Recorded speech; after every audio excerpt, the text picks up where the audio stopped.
അദ്ദേഹത്തെക്കുറിച്ച് പറയുകയാണെങ്കിൽ നോവൽ, യാത്രാവിവരണം, ബാലസാഹിത്യം എന്നീ മേഖലകളിൽ 12ഓളം പുസ്തകങ്ങൾ രചിച്ച ശ്രീ ജ്യോതിസ് കടേപ്പുറത്ത്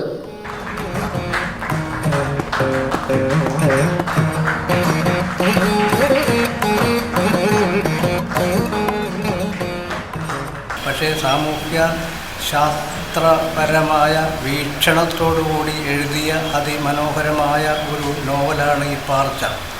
പാർച്ച എന്ന് പറയാൻ നമുക്കറിയാതെ പകർന്നു കൊടുക്കുന്ന ഒരു അവസ്ഥയാണ്. ഈ പകർന്നു കൊടുക്കുന്നത് എന്താണ് എന്ന് ചോദിച്ചാൽ അദ്ദേഹത്തിൻ്റെ തട്ടകം, അദ്ദേഹം നിർമ്മിച്ചതായ ഒരു തട്ടകം നമുക്കറിയാം.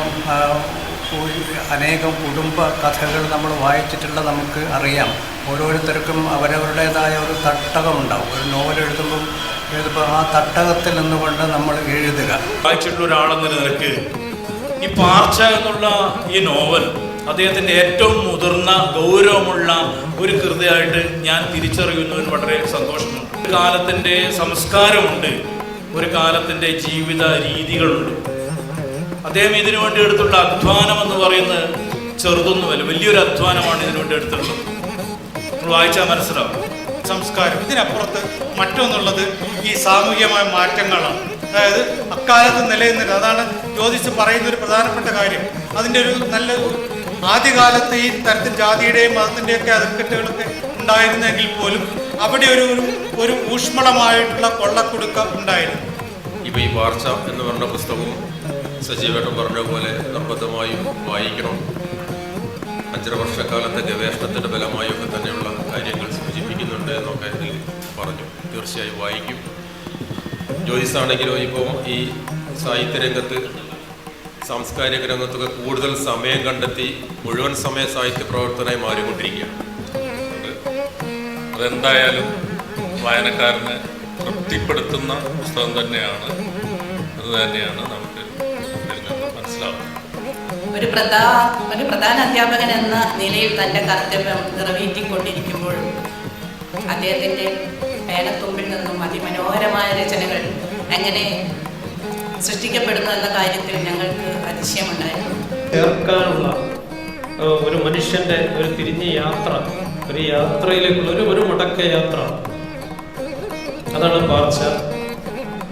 തലമുറകളിൽ നിന്ന് തലമുറകളിലേക്ക് ഒഴുകി ഊറിക്കൂടിയ ആ ഒരു സംസ്കൃതിയുടെ ഒരു ഒഴുക്ക്, അതൊക്കെ തന്നെയാണ് നമ്മൾ ഓരോരുത്തരും ഒരു തലമുറയിൽ നിന്ന് ഒഴുകിക്കൂടിയ സംസ്കൃതിയുടെ സ്വത്വമാണ് നമ്മുടെ ഉള്ളിലുള്ളത്. ആ സ്വത്വബോധമാണ് നമ്മളെ നമ്മളാക്കിയത്.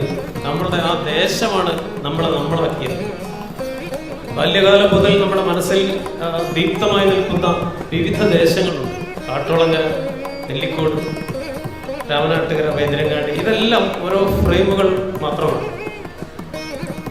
വിവിധ ഫ്രെയിമുകളിലൂടെ സഞ്ചരിക്കുമ്പോൾ ആ വിവിധ കഥാപാത്രങ്ങൾ ദീപ്തമാവുകയും നമ്മുടെ മനസ്സിൽ പ്രോജ്വലിപ്പിക്കുകയും ചെയ്യുന്ന ഒരു കാഴ്ച അനുഭവിക്കാറുണ്ട്. കാരണവന്മാരൊക്കെ ഇത് സംസാരിക്കുമ്പോഴൊക്കെ തകർന്ന കഥകൾ, തകർന്ന തറവാടിന്റെ അകത്തളങ്ങളിൽ